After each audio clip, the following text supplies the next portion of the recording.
In one of my community posts, Madhulika asked this question if I can describe step-by-step process of thinking like a data analyst using an example. And what I did is I talked to my brother who is a founder of Atlic Technologies, which is a software development company. And we took a real life pain point in his business. And the pain was he's having a lot of clients and he's not able to prioritize these clients because there are some clients who give high revenue but the profit margin is very narrow. There are clients who are recurring and they give less profit margin but they give you recurring business. Some clients give you just one-off projects, and there are clients who give high profit margin and high revenue, but those clients are kind of nosy clients and they do a lot of micromanagement. Because of that, some of the company's employees are leaving, so he's having hard time prioritizing these clients. So we took this business problem and I did a role play of as if I am an Atlic founder and I am facing these issues. Then I went to my data analyst friend Hemanand, who is not only a data analyst, actually he leads a team of data analysts in a company based in UK. So he's the person who solves real life problems and he does dashboarding in Power BI. He has a bunch of data analysts reporting to him. So he took this problem and he discussed the approach that he will take to solve this problem and to build dashboards in Power BI. So in this video, we are going to do a role play. Again, I will become the Atlic founder. I will discuss the real life problem that Atlic Technologies is facing, and Hemanand is going to become a data analyst. He will play a role of a data analyst and he will ask me a lot of questions and he will explain a step-by-step process of thinking like a data analyst. This video was not planned, it was all recorded kind of live. We did not prepare in advance. So you will see, if you are sitting in a corporate room and if you're talking to a direct client, how a data analyst thinks. And this is very important. The thinking process is the most important thing if you want to build a career as a data analyst. So watch the video, try to understand that thinking process, and I hope you will find this useful.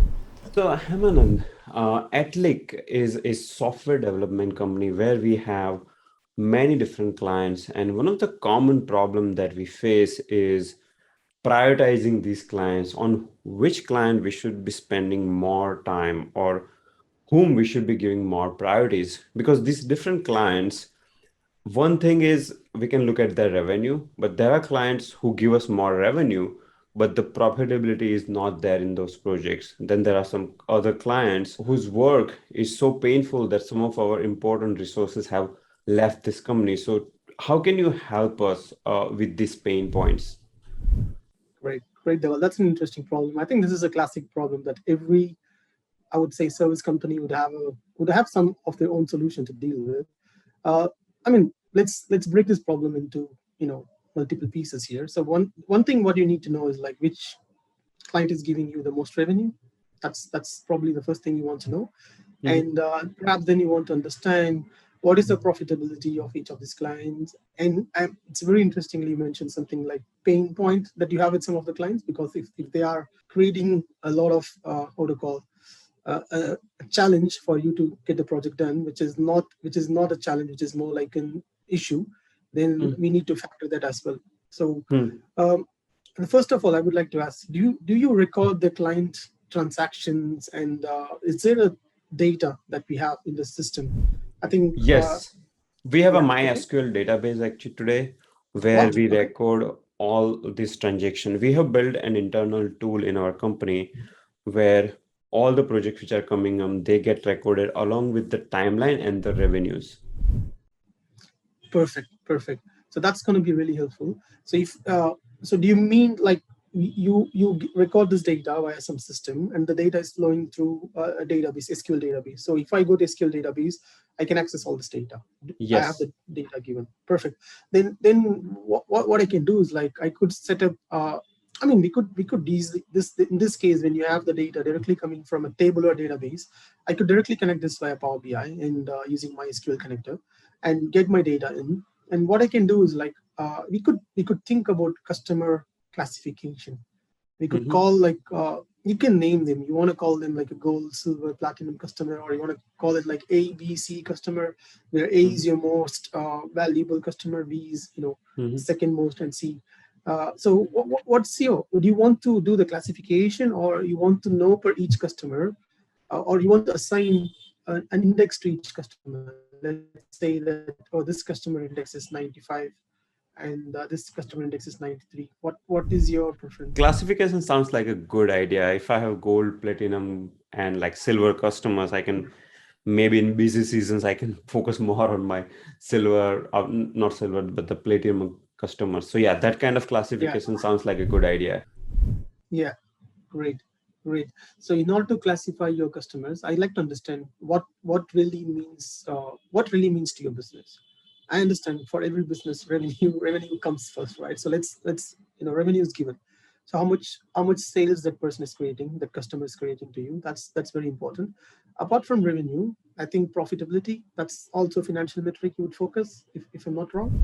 Right, because there are some clients who give big revenues, but the profit margin is very low, let's say 5%. But there are Yeah. some other clients who Okay. give less revenue, but profit Yeah. margin is high. And we want to focus on profit margin, but one other Yeah. aspect that we consider is the value system of our company. Our company's mission and vision is to Yeah. empower people, and employee retention is one of our criteria. So if we have a nosy Yeah. client who is, let's say, giving more good Got it. revenue and good profit, but due to that client, let's say some of our important resources are leaving the company, then we would Okay. like that client to go. Got it. Got it. Got it. Let's do a bit more of brainstorming into this one. I would like to take my notes. Just give me a second. So I think we covered from one perspective, right, which is the financial perspective. We know that the gross margin, or not gross margin, it's more like profitability and revenue comes first. Uh, So let's list down the factors first. How does it work for you? Let's just list down all the factors and see how much weight that you want to give to each of these factors. Because Hmm. you might say, for me, revenue is more important than profitability, Hmm. or you want you want something else more important than revenue. Let's not go into that now. How does Hmm. it sound like? You just list down the factors and go to that in the next step. That work? Yes, yes. So So, revenue, profit have two factors. What hmm. the third factor you said, Dhaval, is about. It's about how to call it. It's about uh, it's not the Pain flexibility. points. It's more about pain point. How do you name this? Like, what uh, is it about? Like, without any hindrances. How do you name this term? Well, we can just say it like a pain index or something, maybe. Hmm. Okay, like a customer pain index. Yeah, customer pain index, where we have this model, where software services model, where Yeah. sometimes some of our clients are directly managing our employees, you know, Okay. and it's a typical software services model where let's say we have 10 people of 10 React Native developers. We give Uh-huh. that to a client, and the client has a technical manager who manages these people. Many Hmm. times we've seen situation where this technical manager, who is a representative of client, uh, Hmm. they do a lot of micromanagement, Yeah. and they set very aggressive, unreasonable deadlines, and that creates a lot of frustration within the team. Whereas there are some good clients and good technical managers who set reasonable deadlines, and those teams tend to be more happier. Okay. Okay. Perfect. Perfect. Okay. So you want to? I'm not the person to comment here, Dhaval, but yeah, I'm a bit concerned about the name that you have. If you call like a customer pain index, would that not?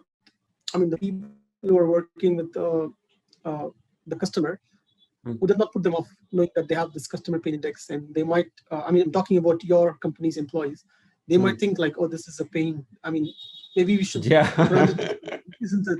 I mean, we yeah, we I know should that use you a want to better make. term, maybe. Yeah. Yeah, because it is. It's a bit. I feel it's a bit straightforward, and it might not work well with your employees. But we could call this like you know like customer. How Flexibility to call it? index or something like that. Not. You call them a nice customer, right? You call Yeah. you call them if a customer does everything good and perfect, you call them a nice customer. And do we call this like customer niceness? Oh, I don't think that's even a word. There is, yeah. Yeah, it's let's call it like customer. Okay, I mean let's keep the customer pain index for now. If we get some other Yeah. word, I think we'll rebrand it. We'll rebrand. I mean, the pain index is an internal term which the Yeah, management of Atlic Technologies will be using. perfect. These metrics and these dashboards will be very, very private. But I Yeah. agree, we'll come up with a better term. But let's go with pain index for now. Okay, perfect.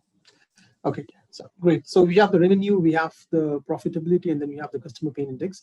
And is there anything else that you would like to know from, which would mean to your business?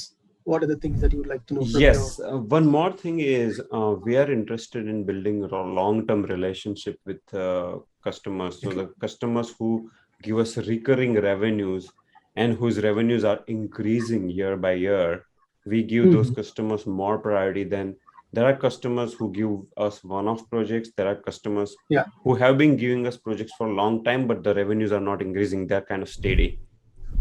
Okay. Okay. So I think this all points to something like uh, the customer lifetime value, right? You understand how much this customer would give me in 5 years, 10 years, kind of a thing, like a projected revenue. So shall we call it like a Yes, projected revenue of the customer? yes. I think within the projected revenue, you Mm, also cover the frequency, because in the formula that we're going to use to project the revenue, we will definitely take into account what is the frequency of projects they have given in this year, and mm, uh, and the revenue growth rate. For example, a customer A has given you revenue for like 5 million in the last mm. quarter, and this million, if he has given, if you get like 7 million, there is a growth rate of 40%, and then you can put it together and say, okay, this, we can put it together in an equation and say the projected revenue is going to be this. And we can also include, very interesting, we can also include the growth rate of the customer itself, like how the client is growing in their own business. If they're growing in their own business, the likeliness of you getting the project, it's going to improve, isn't it? Like if the client is not growing, if they're dipping, if they're not, I mean, provided your client is a public company, you would know how much the growth rate is and everything. If Mm. not, it will be hard metric to track. In that case, we shouldn't track it. Like anything that is going to take a guesswork, I think we should just skip it. If you get a number Oh, for that one, I think we should put it.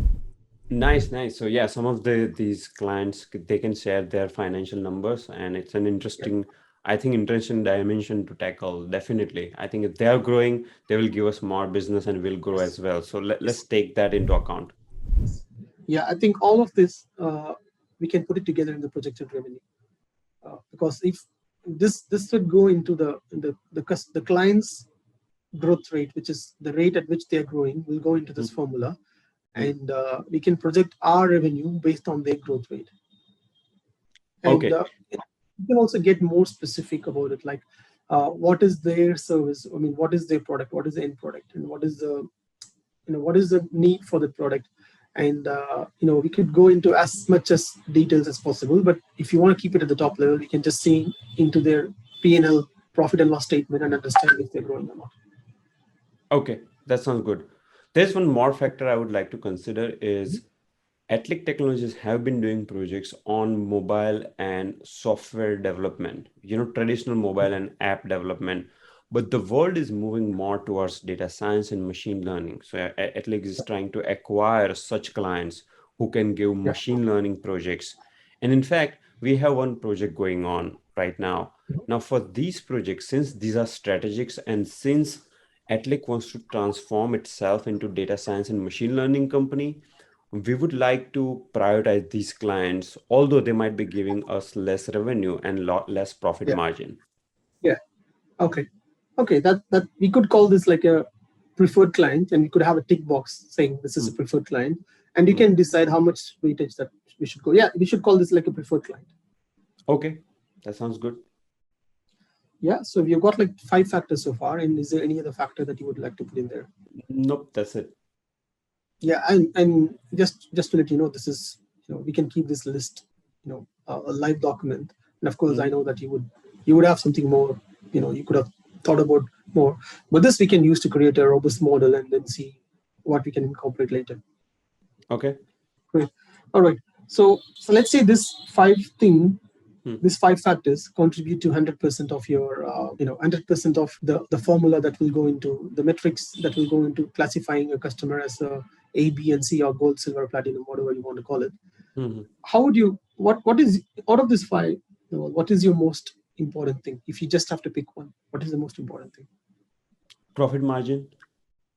Profit margin. All right. Yeah. So that's, yeah. So naturally, if that's your most important thing, that should be more than 20%, because we have five factors here.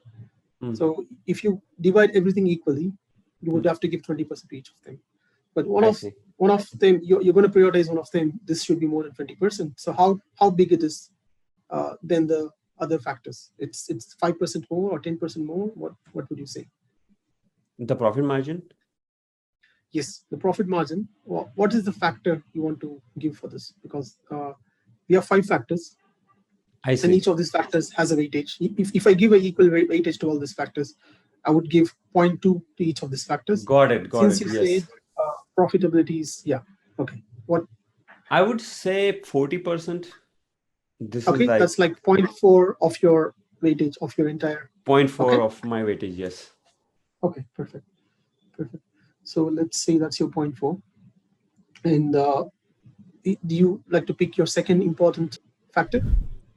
Yes. So profitability is number one. The second factor we considered was, so there was a revenue and there was a recurring the revenue growth. So second factor will be the revenue growth. Okay. Is it the projected revenue, right? Yes. Yeah. Okay. So the projected revenue. So what will be the weightage according to you? We can give that maybe 30%, Okay. like 0.3. That's 0.3. Perfect. And got it. So you have three more factors, and you've got like 0.3 left. So if you have to, like, if you want to split it equally, you can put 0.1 to all of them. But I think personally, you can add to this.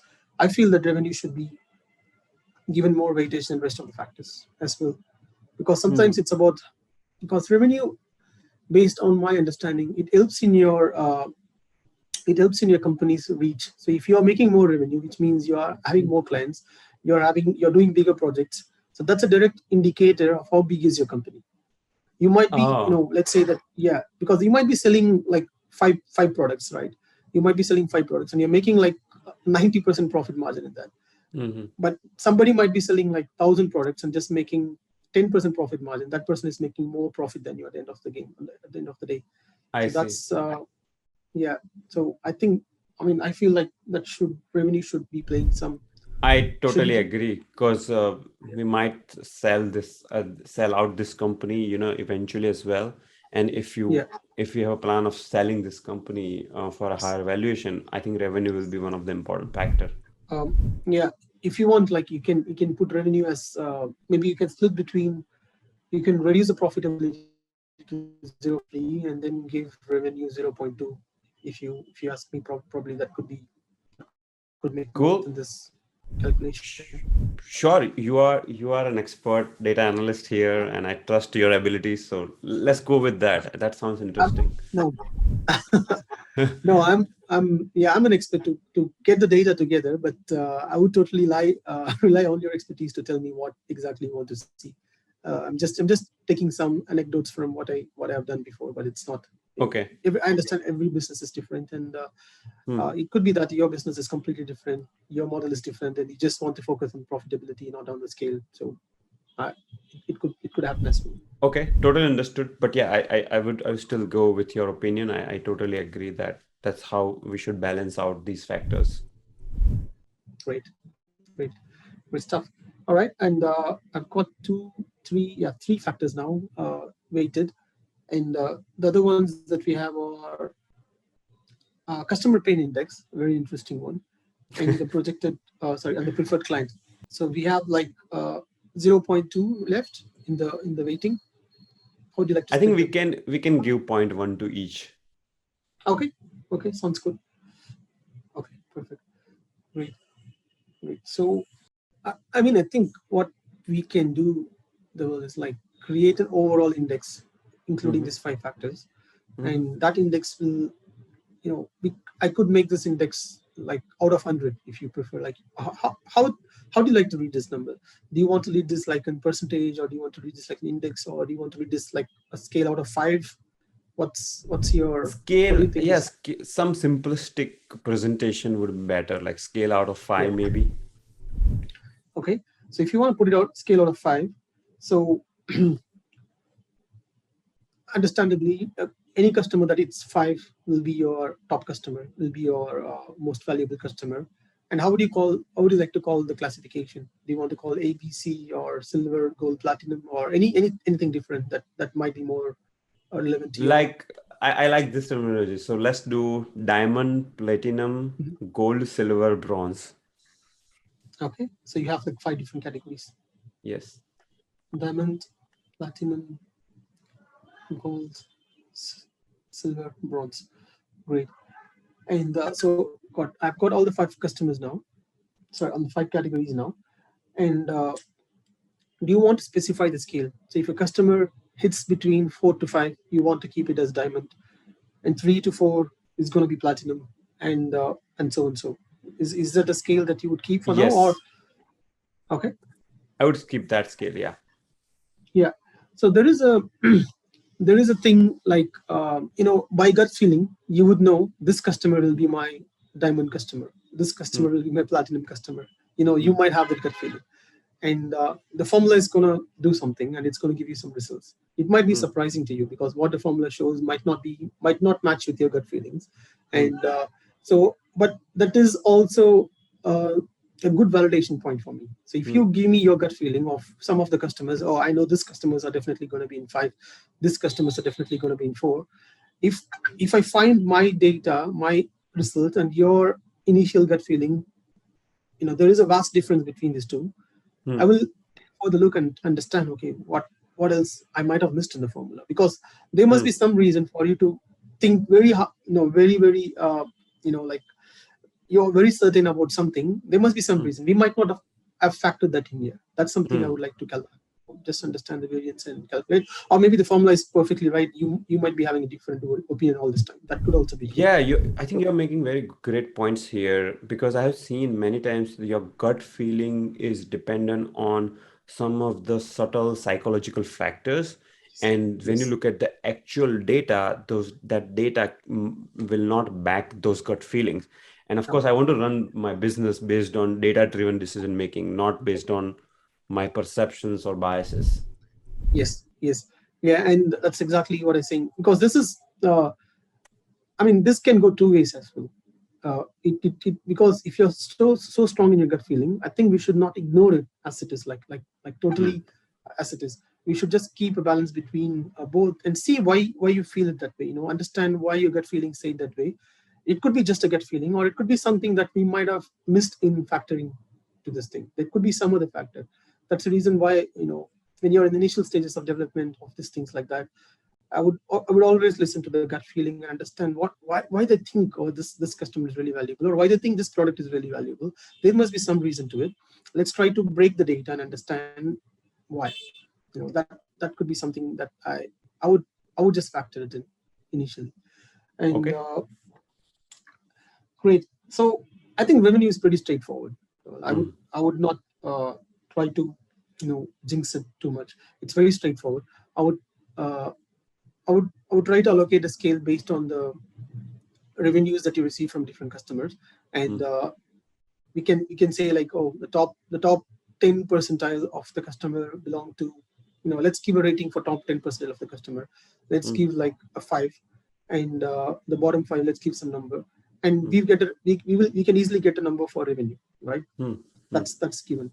And for profitability, it's like this. It's directly a number. From that number, we can know, like what is the top, and the medium and the bottom ones, and based on that, we can allocate a number. Um, yeah, projected revenue.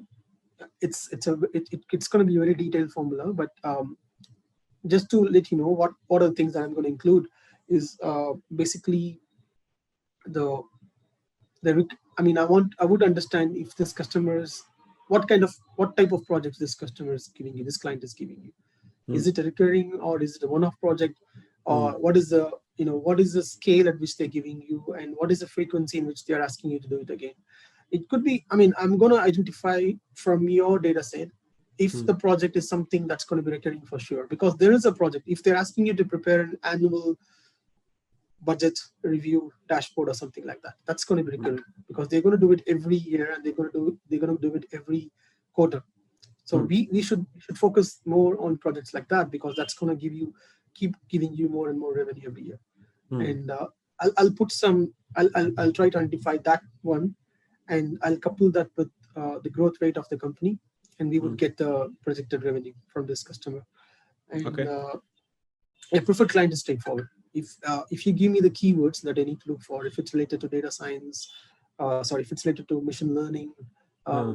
you mentioned some of the keywords, the buzzwords. If you just give me these keywords, I'm going to filter the projects based on the description, whatever project charter and whatever things, and I'm going to take this project as saying, okay, this is a preferred project because we would like to do more project for this, and that has I weighted see. as well. So my Yeah.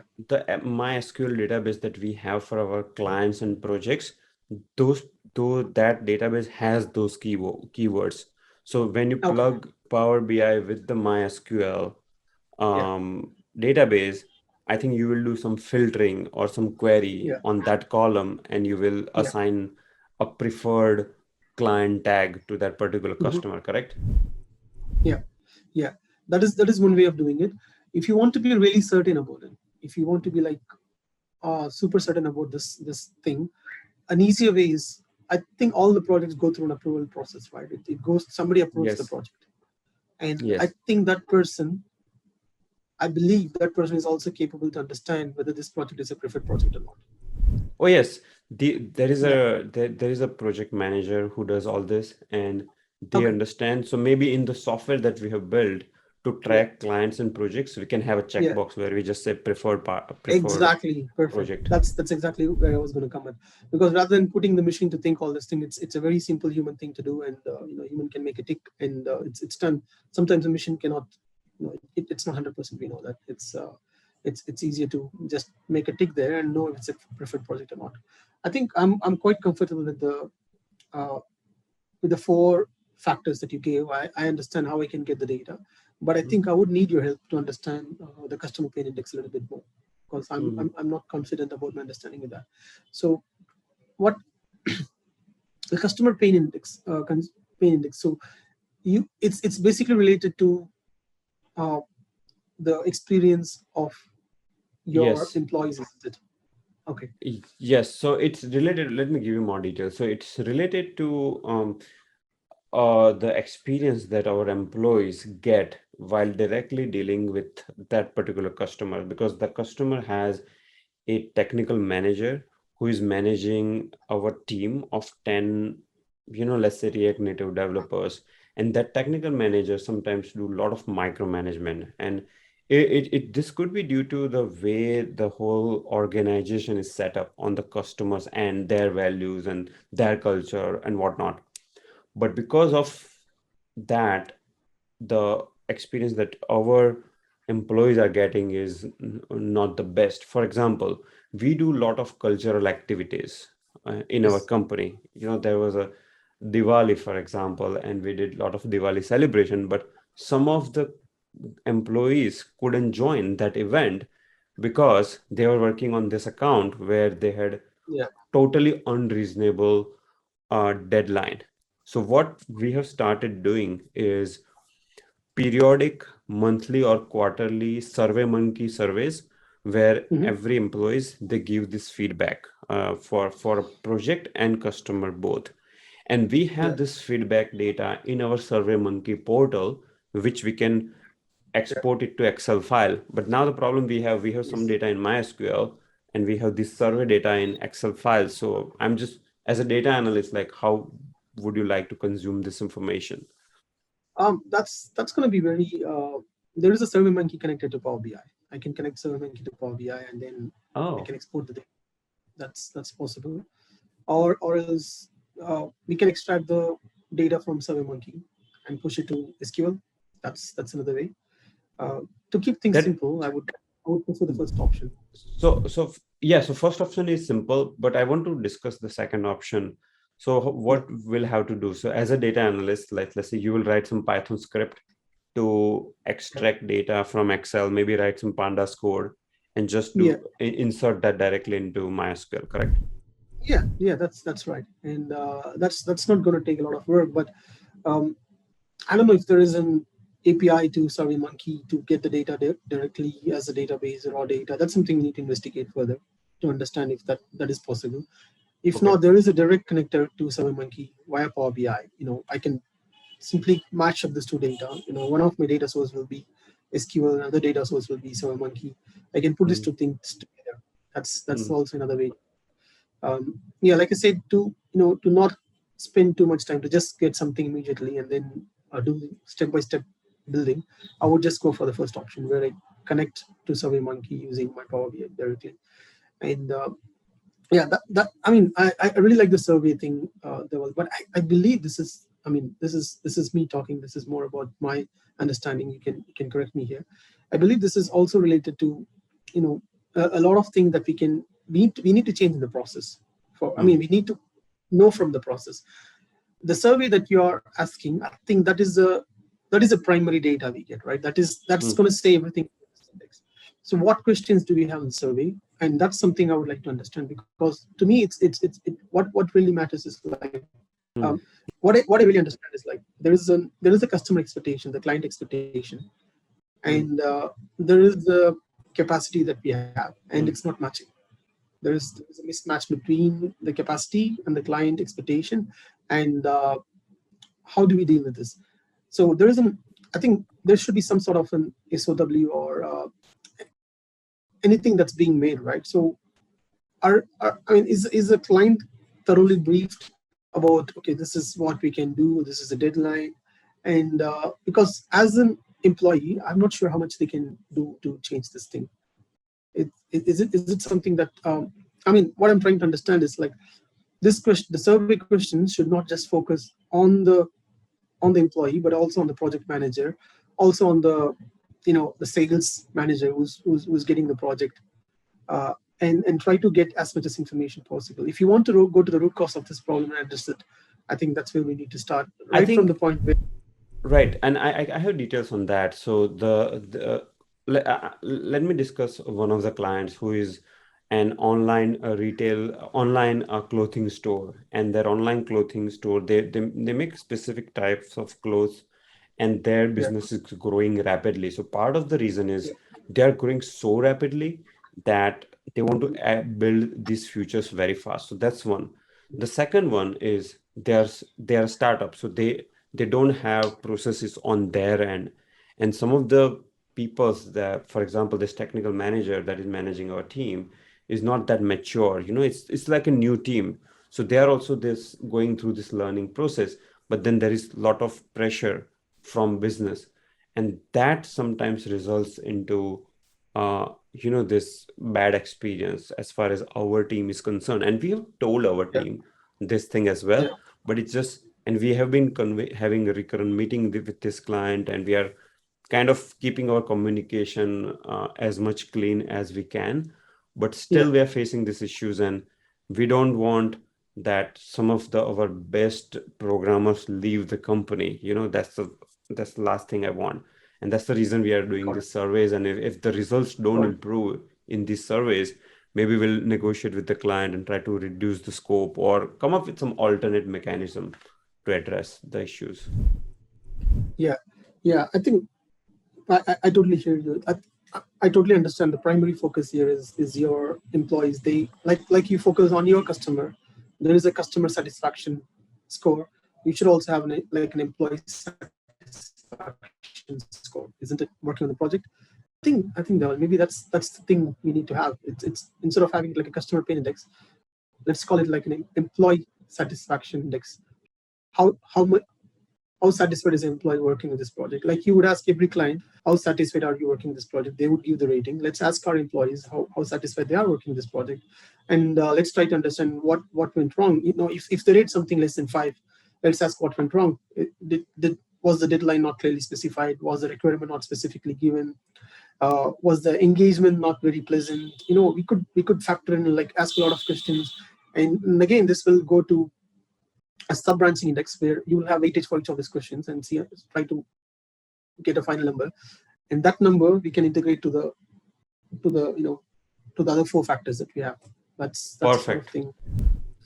Employee satisfaction index sounds like an awesome term. So, okay, so we resolved that problem. All right, so let's go ahead with that. Right, great. And I would like also to understand whom to contact in your team, where who can help me understand this entire process of where it starts with procuring a project until the completion. What's the thorough process in it? And based on that, I want to, because I really want to know this, because the questions that we have are not just the questions, but they are the data for us.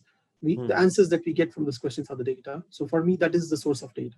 I want to understand the process and the source of data connected to that, so I can be really confident about the numbers I'm going to show you. So that's the next step I would do. I would, on this particular index, on this particular factor, I want to talk to the person who's handling this, or maybe a group of people who are handling this, and try to get as much as information from them. We have a project. That fit your timeline? Yes, we have a project manager. Her name is Aisha. We can connect you with her, and she can give Yeah. you all the details. She can give you the SurveyMonkey handle from which you Yeah. can get the data, MySQL, and we can Yeah. discuss all the other issues as well. She knows all the Yeah. details. Yeah. Also, great. I would also like to know the flexibility. Do we have the flexibility to change or add or modify some of the questions and kind of reconduct one more survey? Yes, we will actually. So this is the first time we are doing this kind of data analytics. Till now, we were just looking at owner of the company. We were just looking at this Yeah. data and making some decision based on our gut feelings.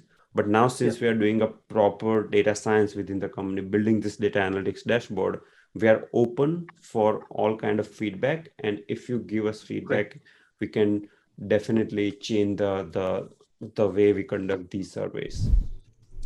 Great. Great. Great. So let's come to the most important question, Dhaval. When would you like to have this done? Right now we are in November, so it would be nice if we can have something ready by mid-Jan. Okay, that sounds reasonable, because I'm accounting all the, you know, yeah. I mean, perhaps what I would do is, like, I would just I would take an initial week of exploration. I think that's the time I need to understand, how much I can get to the data, because I want to see the data, understand the quality of the data, if the quality is good or not, and maybe we can have a follow up a week later, and I can be more clear on the deadline that you are expecting, if it's going to meet it or not. Great, sounds good. And all right, and so we have the data. All right, and how often do you want the data to be, like, available? Do we get the data on a daily basis, or is it more like a weekly basis? It's more on a monthly basis. We do monthly Okay. kind of accounting, because we not Yeah. only track revenues, but we track expenses like employee salaries, the bills, and software subscription services, and Yeah. that cycle is monthly cycle. Yeah. Of course, yeah. We need to know the expenses as well. Otherwise, yeah, that's how we can calculate the profitability, or what is the profit margin for each of these projects. Great. And perfect. So what I can do, well, I can do some mind mapping, and 2 things, right? One thing is about letting you know the timeline, if it's going to be feasible, and maybe on the same meeting, I can come with a draft. I can create a draft of the dashboard, how the dashboard is going to look, how it's what are the things it's going to have, and I can present that to you, and we can sit together and see the changes you want to make. You Mhm. might want to make a few changes here and there, and add a few things. I'm happy to accommodate all of those things. How does that work for you? Yep, that sounds good. As I said, like we have never used these dashboards in our company. So having a quick draft version ready and reviewing that would be a very good first yeah, step. yeah, And during these 2 months, Jan 15 is some when we want the dashboard to be like perfect and ready. But during these two yeah. months, maybe is it possible to have maybe weekly or bi-weekly meeting just to review Yes. whatever you have built? Yes, I think, yeah, we could have a follow-up meeting next week, and after that, I can schedule a bi-weekly meeting every 2 weeks Mm. for us to discuss. And I want to know, like, who's the person, if it's going to be you or if it's going to be someone in your team, whom I can contact on a regular basis to ask any questions that I have. So it will be the same person, Aisha, and Okay, she's a project manager. She knows about this MySQL okay, database, SurveyMonkey, all right, etc. So yeah, yeah, she will give you all the information. But in our okay, bi-weekly meeting, I will be the main stakeholder because as an owner yeah, of Atlic Technologies, I would like to, I'll be the main consumer of this dashboard. yeah, Me and yeah. my other partners and the CFO of this company. So, okay, so this dashboard is for you, your partner, and the CFO of the company, and Yes. so it's not going to be. I don't think you want this to be more visible for other people, right? It's more like an executive dashboard. You want to keep it at the top level. Yes, this is an executive dashboard because it has a lot of internal insights and Yeah, customer, I like the understand. employee satisfaction numbers and all that. We just want to keep it Yeah, private. yeah. All right, perfect. That sounds good to me. So I guess I've got the target audience, I've got the timelines, I've got the data sources and everything. I'm gonna contact the project manager, Aisha, for this one. I guess I've got enough of details to go further. So what do you? I mean, if you feel like anything is missing, or you have any other questions for me, please let me know. Nope, I think that's it. This was an awesome conversation.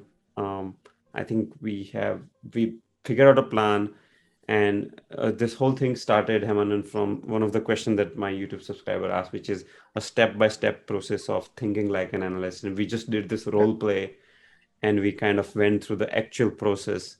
So now I yeah, think the next step, we just keep on meeting every week or 2 week. You build a dashboard, you get all the information on MySQL, SurveyMonkey, whatever data sources you need, and we just review it. And at some point, I think the dashboard is ready. And as an owner of the company, every morning I can just look at this dashboard, get my insights.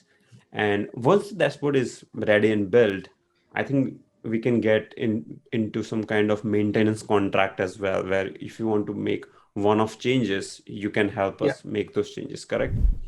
yeah, yeah, Cool. yeah. That sounds All good. right. Great. Cool. Thank you very much. Thanks a lot.